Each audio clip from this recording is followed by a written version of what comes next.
Hey folks, my name is Rajiv Doreswamy and I'm the host of The Rajiv Show. Check out The Rajiv Show at The Rajiv Show both on Facebook and Instagram, and new episodes will be released every Wednesdays. Cheers folks, and stay safe.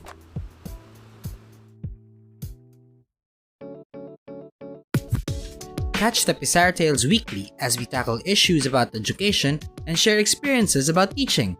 Hosted by James Australia, available on your favorite podcast platforms. Type Network presents.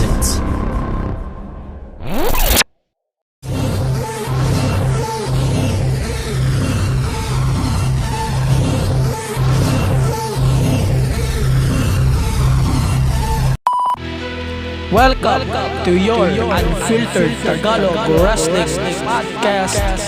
This is the LTG Show Podcast.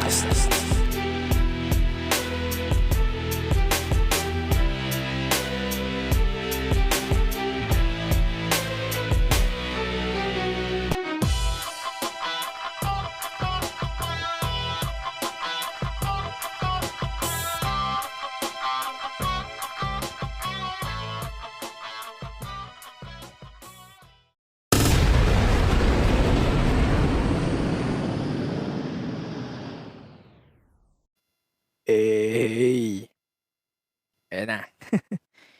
Finally, na-record ko na din. So, it's Friday and you know what that means. Welcome to your unfiltered Tagalog Wrestling Podcast. And this is the MTG Show Podcast, Wrestling Podcast. Haba ako mag-intro no? Sige. For this week's podcast, it's gonna be short na. Medyo out of mind lang ako ngayong linggo, no? So basically, we're going to talk about draft ng SmackDown and Raw and then NXT 2.0 AEW the second anniversary episode. And basically, yun lang eh. Debunk lang natin yung draft for at least 30 minutes. Wala eh. Wala tayo wala masyadong shows ngayon.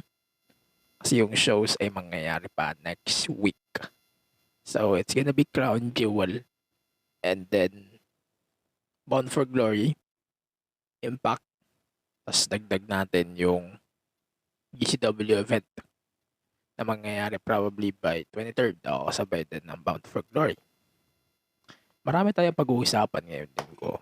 But, syempre, before we start this week's podcast, I want to inform you everyone na our NordVPN link is still available. If you want to access Disney Plus na hindi pa available sa atin, unfortunately, and some stuff na pwede nyo ma-access exclusively on a specific location. Ayan. So, opportunity na to para magkaroon kayo ng NordVPN. So, VPN is a private connection actually. Private connection na pwede kang makapag-access sa isang app o sa isang location na hindi mo ma-access pag wala yun. Ganun. So, basically, ganyan nag-work ang VPN. So, if you're going to use NordVPN, meron kang 2 years na babayaran for, I think, $89. And then, meron yun kasama na 4 months free.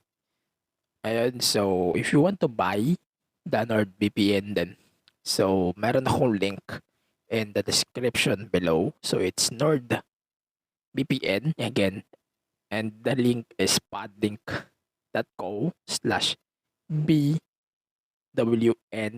Again, that's podlink.co/BWN. As well, this weekend, parating na din yung 10-10 sale ni Lazada. So, again, malaki-laki na namang sale to. And if you want to support the podcast, please use my Lazada link. So, that's podlink.co/6gs. Again, that's podlink.co/6gs. Para kayong tulong yun para sa show and wala kayong babayaran kahit ano. para sa akin. Ayan, sige na nga. Let's start the draft. Siguro, sasalsalin lang natin yung draft na. Yan lang naman gagawin natin ngayong linggo. Parang i-debunk na lang natin itong draft. Kasi nangyari na eh. Pag-uusapan natin dito actually is yung night 1 and night 2 and then yung mga nangyari na after the shows. So, it's gonna be quick. So, yung SmackDown, medyo understandable sa akin na ganun yung eksena.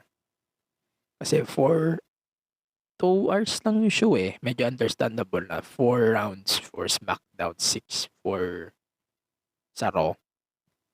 And ganito yung naging scenario. So, night 1, medyo obvious sa akin. We got the Tribal Chief Roman Reigns on SmackDown, Charlotte Flair on SmackDown as well, Drew McIntyre, New Day, Happy Corbin and his newest Madcap Moss. Hitro, wow, what a good pick. Actually from NXT. And then Naomi and Jeff Hardy. Tapos sa Raw, Big E, Bianca, RK Bro, Edge, the Women's Tag Champs, Rhea Ripley and Nikki ASH, at saka Kid Lee, Mysterious, and Austin Theory. Basically, para sa akin kasi, mga nangyari sa night 1, it's kinda expected for me na champions, Roman, Big E, then yung mga tag champs, is mag-i-stay talaga just for the formality. Nag-expect na ako ng ganun. And, you got it. Yan lang, ganun lang yung reaction ko. Medyo nag-aalangan din ako kung paano nila isi-set yung change between Charlotte at kay Becky. Pero siguro after ng Crown Jewel, siguro ma-figure out natin yung ganun eksena. Ganun yung feeling ko eh. And then, sige, yun lang ang night 1 natin. Mamaya natin pag-usapan yung mga nangyari sa SmackDown without mentioning the draft. And then night 2, medyo marami na to kasi may Raw talk din eh. So, sa Raw, marami na draft. So, we got Becky, Lashley, Rollins, Priest, the US champ, the tag champs, Styles and Amos, hindi pala. Sorry, RK Bro na pala. Ayun, Owens, Street Profits, Speed Balor, Karrion Kross, Alexa Bliss, Carmella, Gable Stevenson, ito yung kakasign na Olympic gold medalist. Liv Morgan, Ziggler, Rude, Dana Brooke, Tegan Knox, Hurt Business, Jax Striker, Miriam, Tamina, The Miz, and Burr. Ito yung Then SmackDown, The Usos, Sasha, Nakamura, Sheamus, Shayna Baszler, Xia Li, Viking Raiders, Ricochet, Carrillo and Garza, Cesaro, Rich Alans, Sami Zayn, Shotzi, Natalia, Chasi Jinder, Chasi Shanky. So basically yun lang eh. Yun lang yung mga na-draft. Sige. Ito yung iti-take natin. First take from this year's draft. Ba't ang dami yata nilang in-split na teams? So, yun ang unang ko talagang impression. Yun talaga unang kong tanong. So, na-split na lang Retribution for good. Na-split nila yung team nila Jinder for good. Na-split din nila Natalia and Tamina. Na-split din nila yung sino pa ba na-split nila? Dami silang na-split dito actually. Yung sila Jinder na-split din nila. New Day obvious naman kasi. And then sa NXT sila Pete Dunne, sila Xia Li na-split din nila. Which is sad for me. Sobrang sakit nun sa akin. And sobrang, as a fan of both shows, alam mo, sobrang nakakainayang na they're going to do this stuff. Sobrang nakakainayang. Sayang. Na I wish na di nila papalakasin pa nila lalo yung roster. But kung ganito yung way, I don't think they can do that. Parang sa ganitong pamamaraan din nila magagawa yun. Parang ang sagawa kasi. Ganun. Ganun yung feeling. Sige, pag-usapan na lang natin. Dagdag ko pa, number 2. Sabihin na nga natin na 3R0, kaya mas marami sila. Yan ang logic dito eh. So, fans, you can say that na blah, blah, blah, blah, blah, blah, blah. Kaya naman marami kami. Kasi 3 hours kami, 2 hours sa SmackDown.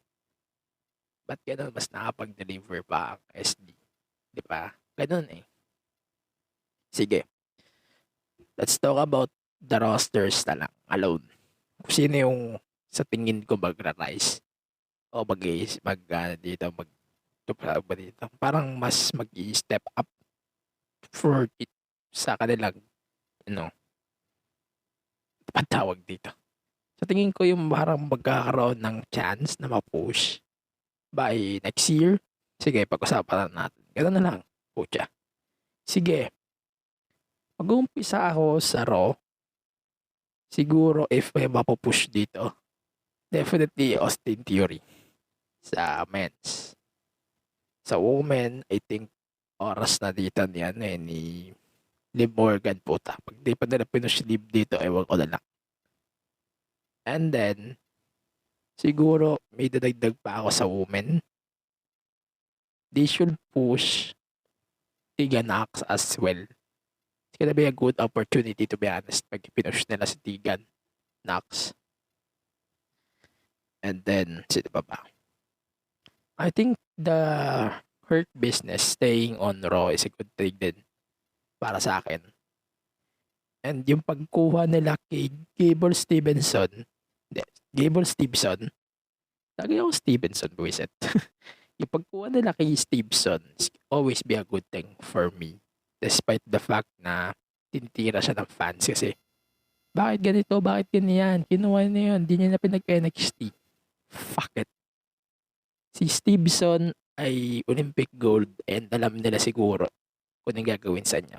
Probably they're going to give him a Kurt Angle treatment or something like that. Ganun yung nafe-feel ko kay Stevenson. And then sino pa ba pwede natin i-mention? I think mag-i-step up din si Mia Yim. Sa men naman, parang wala akong nakikita na pwede aside sa mga na-mention ko na. I think Karen Cross dapat i-push din nila. And I think the Edge tsaka Riddle feud, Edge tsaka Rollins feud, kailangan nila tapusin dito eh. Pucha. Ewan ko, sawa na ako dito sa SmackDown. And kailangan nila tapusin to. Other hand, sa SmackDown, I think Aliyah should be pushed on this brand.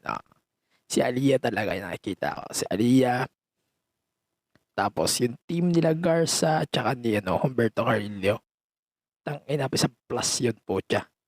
Tapos yung buong Heat Row. Man, that's a good shit. Definitely. Pag pinush nila to sa SmackDown. And syempre, mga main eventer na pwede na lang i-push, I think, is Cesaro, Drew, Corbin, si Scott, syempre, Swerve Scott, Jeff Hardy, Jinder, Nakamura, I think, mid to main to eh. Tapos si sino pa ba? Yung team din nila Mansoor tsaka ni Ali, I think, na parang ipupush din nila to sa tag team. And then sa women, definitely, of course, Sasha. Andyan din si Shotzi, si Toni Storm.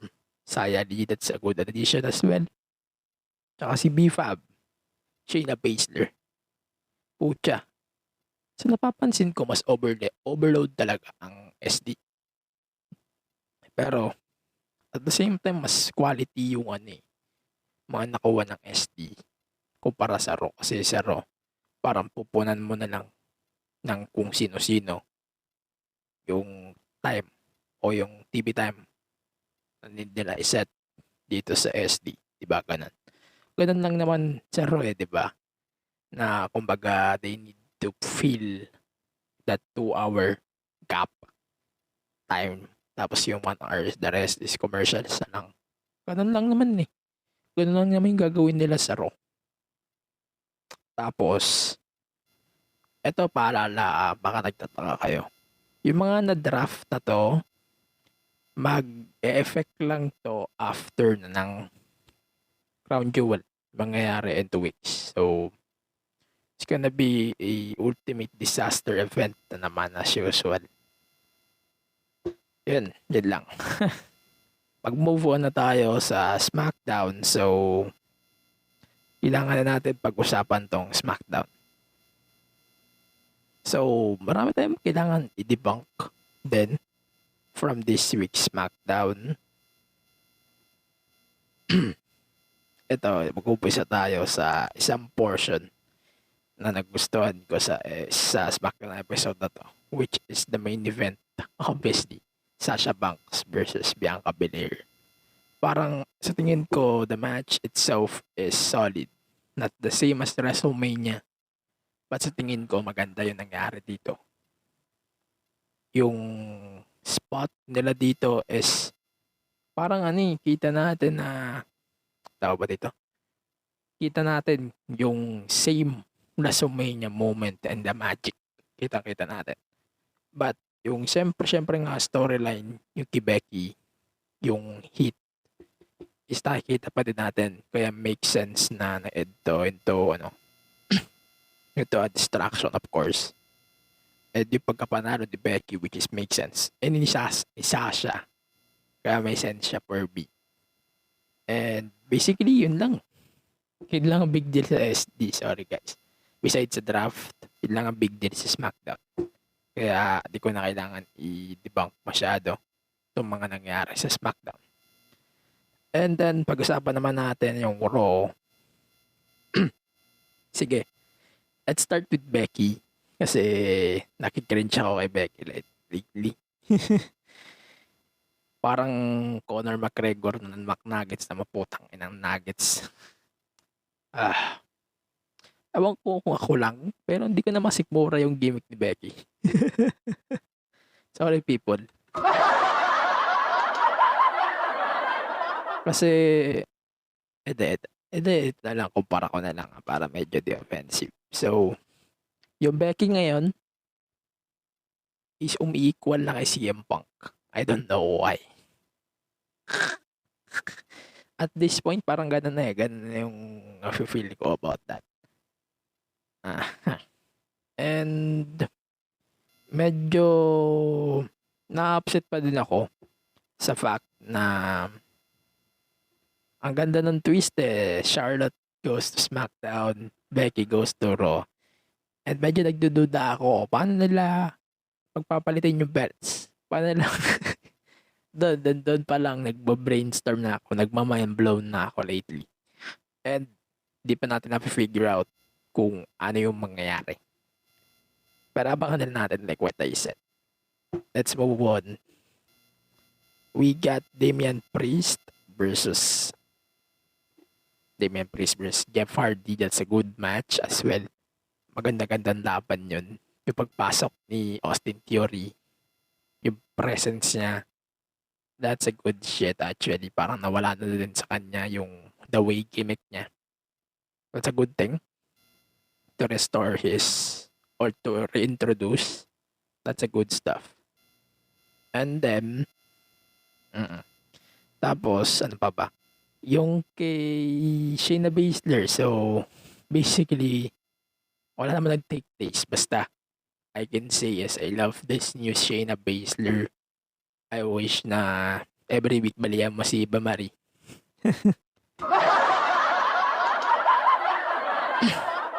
That is weird guys. Every week siguro SmackDown makikita natin to Shayna mo mabali na lang daw hanggat manalo siya ng Rumble. Ganun ang gusto kong twist Sa tingin ko gagawin naman nila yun. And then pagkatapos nga ng match, parang lumabas si Doudrop and nag-tease siya. na parang binakapan niya si Dana Brooke. Pero parang ang dating, parang wala na siyang sense at all kasi nasa SmackDown na si Sheena, nasa Raw na si Doudrop. Medyo zero sense na siya sa akin. And then ito, dagdagan pa natin tong tag team match between Mansoor and Ali versus Angel Garza at si Humberto Carrillo. Maganda tong laban actually. Nabitin lang ako kasi sobrang ikli. Ganun lang kaikli, nakakabitin. Pero asahan natin na if they're going to take at this 15-20 minute match, I think ito yung magiging good shit to eh. And then ito, tuloy pa natin.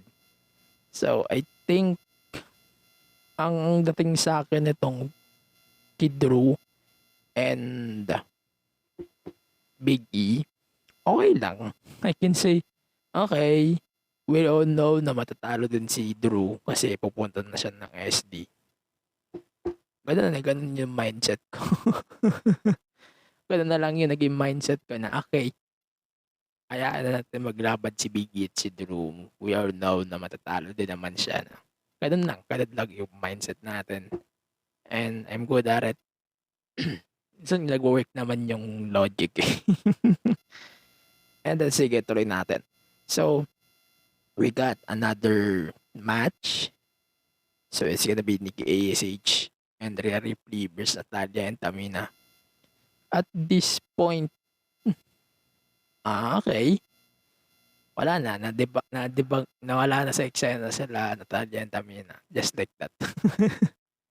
Okay lang. Good naman sila para sa lately. Si Nikki Cross, Nikki ASH, tsaka si Rhea. Pero medyo cringe pa yung chemistry nila for me. Parang ano alam mo yun, yung kay Rhea, nagpipigil pa din siya at this point. And si Nikki ASH, parang pilit na pilit pa siya nang sumama kay Rhea. Ganun yung feeling, pero still nag-work naman siya sa akin. Ayan. Tapos, singit na natin to. Simplehan na lang natin. So, it's gonna be Goldberg versus Bobby Lashley in a no-holds-barred match at Saudi Mania. Basically, wala akong pake sa Saudi na to. Reviewin na lang natin to straight up after nung event. Ganun lang. Di na ako magpipredict. Siguro magpipredict na lang ako. Magpo-post na lang ako. Ganun lang yung gagawin ko.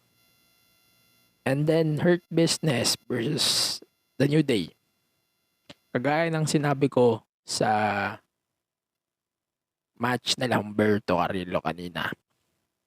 Ganun din ang senaryo para sa akin. Ganito din. Bitin. Nakakapakabitin. Wala yung ikli puta. Tapos lumabas din ng Street Profits after nun. Parang hinipe na lang nila yung kay Undertaker. Short match pero bitin. Sobrang bitin. I wish na maglalaban ulit sila. Hindi tayo bibiguin yan. Pucha, kahit bigyan tayo 10 minutes, 20 minutes. Bitin yan eh. Ganon. And then finally, we got the main event of this week's Raw. It's gonna be Bianca Belair versus Charlotte Flair. For me, yung DQ finish, hindi siya magandang ideya sa akin. Pero yung match itself is kinda okay. Ito, I can say na this match is better than the Sasha Belair on SmackDown. Pero I think binuwat to ni Charlotte majority of the match. Ganun lang. Parang yung kay Bianca, it's good thing na nagko-close siya sa both Sasha and Charlotte. It's a good thing, syempre na magko-close siya sa laging close na lagi. Pero hindi niya magawa yung job. She can do the job done. Pero okay. Yun lang. And Ito, I can say na medyo forgettable tong Raw aside sa draft. And yung surprising lang is yung kay Stevenson, yun lang. Yun lang ang noticeable sa ano to, draft. And wala na ako masyadong asa na big deals beside doon. Medyo nalulungkot din ako and nabibitin din ako actually na after pa ng crown jewel mag-e-effect on draft. So it's kind of sad for me. So basically yun lang ang review natin for main roster shows. And medyo bitin na natin tong King of the Ring tsaka Queen's Crown. So in-announce sa SmackDown few days ago na ibabalik nila yung King of the Ring and i-introduce nila yung Queen's Crown tournament. With the winner will receive the crown, of course, respective men's and moments. Ayoko muna mag-predict, whatever. Di pa natin alam kung sino-sino yung kasali. Diba? Siyempre, ba't ka magpipredict kung di mo pa naman alam kung sino yung kasali? Diba? Pero I think, tig-isa yan. Isang Raw, isang SmackDown. Yun na lang. Ayun, we're going to take a break. And pagbalik natin, pagsapan na natin NXT 2.0. Tapos, Dynamite. Tapos, di ba magana tayo tapusin na natin. Gusto niyo bang malaman kung paano kami nakikipag-collab sa mga brands in the MT Show podcast? We use Podmetrics, the easiest way to monetize your podcast. If meron kang podcast, sign up now at podmetrics.co and use my code DMTGShowPod to get full control on how you monetize your show regarding of its size. Again, sign up now at podmetrics.co and use my code DMTGShowPod. If you're an advertiser who wants to collab with us, head on over to advertiser.podmetrics.co and fill up the form. Again, Podmetrics, the easiest way to monetize your podcast. I like to have a good time when I listen to my horror podcast. Her left arm Oh, was that's chopped so. off. Oh my god, really? Caused a panic all over the Prolonged country. their deaths for like months and The months. frightening, alarming, real-life tale show is my horror podcast. My horror podcast. That's Give it? it pause it. This, 'cause this is your scary part. Be scared and laugh hard with the frightening, alarming, real-life tales show. Every Friday on all major podcasting platforms. Don't say I didn't warn you. Ito. And we're back. Ganun lang kasimple. So, let me remind you na parating na nga ang 10-10 sale this weekend. Gusto ko yung imbitahin na please use my links, of course, for Shopee naman, of course. So, before ko sabihin yung link, imbitahin ko din kayo na may show ang Shopee with, of course, the K-pop group HC sa Sunday, 10 p.m. Manila time. Sa Shopee app, wala siya sa GMA. Sana meron din, pero wala ata. Wala ata. No? Wala na. So, basta yan, nabangan nyo na lang sa Shopee app. Andun yung performances and stuff na ibibigay ng Shopee for midsies. And yun, kung gusto nyo mag-support sa podcast and by shopping sa Shopee, please use my links. That's podlink.co/bhx. Again, that's podlink.co/bhx. So, yan. Magbubon na tayo sa NXT 2.0. NXT 2.0, it's kind of forgettable for me. Sorry, guys. Ito, sabihin natin na parang yung magandang impression ko sa 2.0, di naman nawawala, pero nagbabago na. Siguro dahil lang sa paglalagay nila ng talents na bago every week. Pero yun lang ang impression ko. First thing, I love how they're going to build Mandy Rose on NXT 2.0, which is interesting. Yung pag-build nila dito, mm, yung pag-build nila kay Mandy, it's a good thing para sa akin. And parang ito, yung naging way nila, parang ito, okay, pakita natin na threat na si Mandy Rose. Unlike kung ano yung, ano siya dati. Ganon yung way kung paano nila hinuhulma ngayon si Mandy, which is a good thing for me. And will always be a good thing para sa akin. And then, interesting din kung sa tingin natin kung sino yung pwede makatalo kay Raquel. But let's see kung ano po yung pwede mangyari. And then, ayun nga, so na-official na rin yung match between Ciampa and Braun Breaker for Halloween Havoc. It's kinda interesting na hindi nila binago yung logos and inadapt pa din nila yung mga logos, everything from the black and gold NXT. That's a good thing para sa akin. And parang ang binago lang dito basically is the atmosphere. Ganun lang yung nafe-feel ko about 2.0.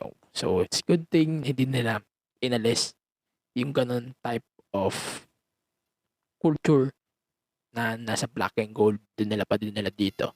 So that's a good thing for me. And then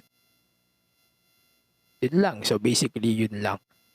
Medyo we're going to focus on the main event na. So it's a fatal 4-way tag match. So it's a fatal 4-way tag match. It's MSK versus Briggs and Jensen versus GYB versus Carmelo and Trick. I think this match is no doubt what the best match of this night. Talaga. Wesley and Nash Carter's way of dominating this match is kind of good thing for me. Ang problema lang natin is sino yung makakatalo for the belts. Wala na JYB. Wala na din sila Pete Dunne and si Jesus. Hindi ko na alam. Actually, nagbe-brainstorm ako last night. Inisip ko to. Wala akong maisip, to be honest. Pero, nag-look forward pa din ako na JYB pa din ang makakatalo sa MSK. But this time, one-on-one. Kaya, ayan. Yun ang sa akin. So, that's a good thing.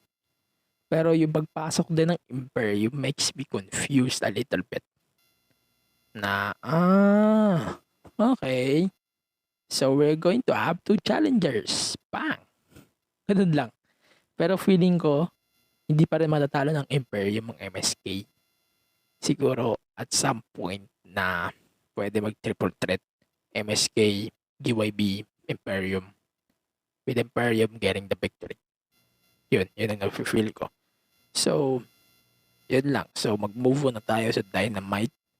Medyo di ko napanood doon Dynamite. Kasi wala akong masyadong time para manood. Pero nanood ako ng highlights. No? I think yung Dynamite ngayong linggo, it's kinda okay lang. Sakto lang. Pagtuunan na natin ng pansin na itong 8-man tag, maganda yung match, 8-man tag, but the ending, that's a bad. I can say bad almost every time, pero ito, sobrang pangit lang ng ideya for me. Sobrang pangit lang for me. Pero, okay. Tanggap ko pa din siguro na retain. Na siguro hawak pa din ng box. And Kenny Omega yung alas. So, it's a good thing na ganun niya. And then, we got Sammy Guevara versus Bobby Fish for the TNT Championship. Ito na yung mga hindi ko napanood, in my opinion. Pero siguro bibigyan ko na lang kayo ng update next week if kung ano yung naging impression ko about this match. But okay lang sa akin. Napanood ko naman highlights. Okay lang, satisfied naman ako. And medyo na-surprised din ako na Bobby Fish is now on AEW. So that's a good thing. And then, ito pa gusto ko pag-usapan. So, apparently, nagilabas na din ng AEW ng isa pang championship for the women's division na ika-crown starting January 5. So, kaganapin, meron na silang TBS championship. So, if nakikita mo yung TNT championship, it looks the same. Yun lang. The difference is the blue details on the middle. It's basically yun lang. Yun lang ang difference with the TNT. Yun lang. And then, parang nafe-feel ko na it's the same na si Serena Deeb tsaka si Shida yung maglalaban. Imagine, for the belt. That's a good shot. That's a good shit. Eto, sige. Let's move on to Shida and Serena Deeb. Personally, if ngayon ako magpipick ng match of the week sa natin picks, ito na yung easy pick ko eh. Kasi sobrang solid tong laban na to. Parang paunahan sila maka 50 and Serena Deeb get a 50. And that's a good stuff actually. Na ganun yung naging treatment nila sa match na to. And ang ganda ng chemistry nila sobra. Na kahit sabihin natin na AEW got one of the worst women's roster. And this match, pinatunayan nila na fuck it. Itago nyo muna yung mga alas nyo. Wake up. Ganun lang. And then basically, ito na nga, nagkaroon nga ng casino ladder match. So we got Pac, Orange Cassidy, and then Andrade, Archer, Mox, and finally the Joker is Hangman, Adam Page. Sobrang alam mo yun na that's a good stuff pa din na hindi natin nakakalimutan yung story ni Hangman sa The Elite. It's a good stuff din na nanalo si Hangman on this match. And daming spots dito na maganda for me. And I think sobrang naglo-look forward talaga ako sa match na mangyayari in the future between Kenny and Hangman Page. Siguro mangyayari siya in the future, probably Full Gear na lumaki na yung venue. So basically the venue of Full Gear now is sa Target Center in Minnesota. So yan, din lang. Na yung ideya nitong match na to, personally, it's a good stuff for me. And parang ito I can say na yung wait. Sabihin natin na parang may kulang. Yun ang spots nila. Yan ang gusto ko na hindi nila ginawa ngayon na ayan, spot ka dito with the ladder, spot ka dito with the ladder. Yan ang hindi nila ginawa ngayon. So, gusto ko mag-applaud sa AEW for that. And yan lang. Adam Page return. That's a good touch for me. And yan lang gusto kong iparating sa episode na to. So basically yun lang ang ating stuff for this week's episode. Sa review siguro, pag-usapan na lang natin kung ano pa yung mga mangyayari in the next few days. Sige, i-debunk na lang natin yung mga nangyari. Hindi yung ating picks of the week. So, picks of the week natin basically is Superstar of the Week, obviously Seth Rollins. I love his shit on SmackDown, UK Edge, na nag-invade siya sa bahay nila Edge. That's a good stuff. And then the match of the week, I think I can choose the Rampage match between Danielson and Nick Jax out of the Young Bucks. That's a good stuff then. And then the Woman of the Week, I can say Mandy Rose because sa pag-cement nila sa kay push niya with Raquel Gonzalez.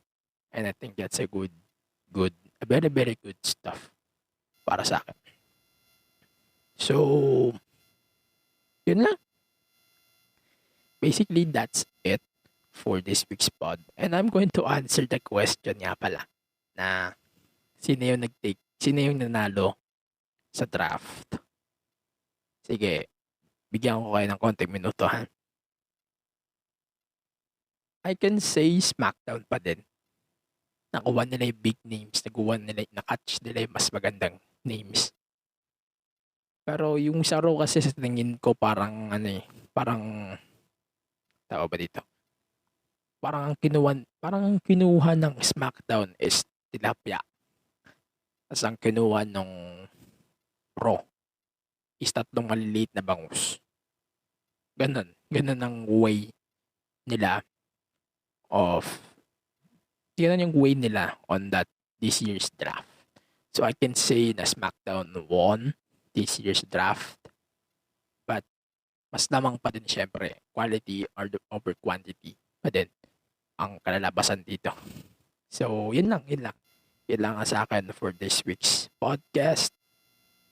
So basically ito na yung huli nating line, huli nating sasabihin.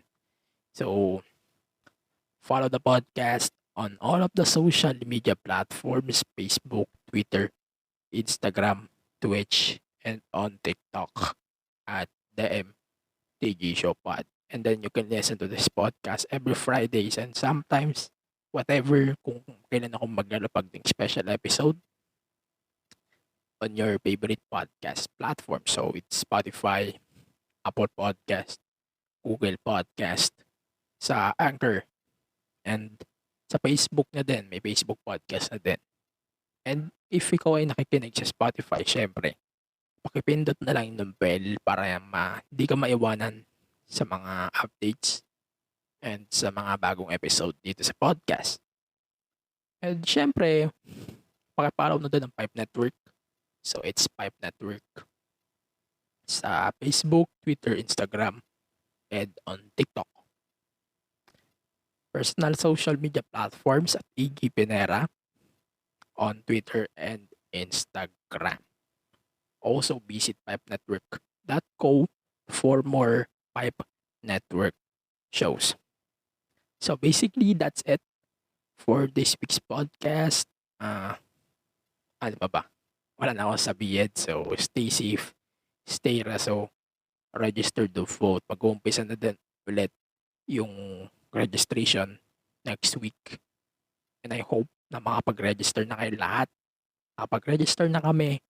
And the registration is until October 31. Please, mag-register na kayo. Save the Philippines. If gusto nyo na pagbabago, syempre, magpa-register na kayo. Please. Please, please, please, utang na loob, magpa-register kayo. And yan. That's it. Stay safe. Stay raso. See you on the next episode of the pod. Laban. Yan lang.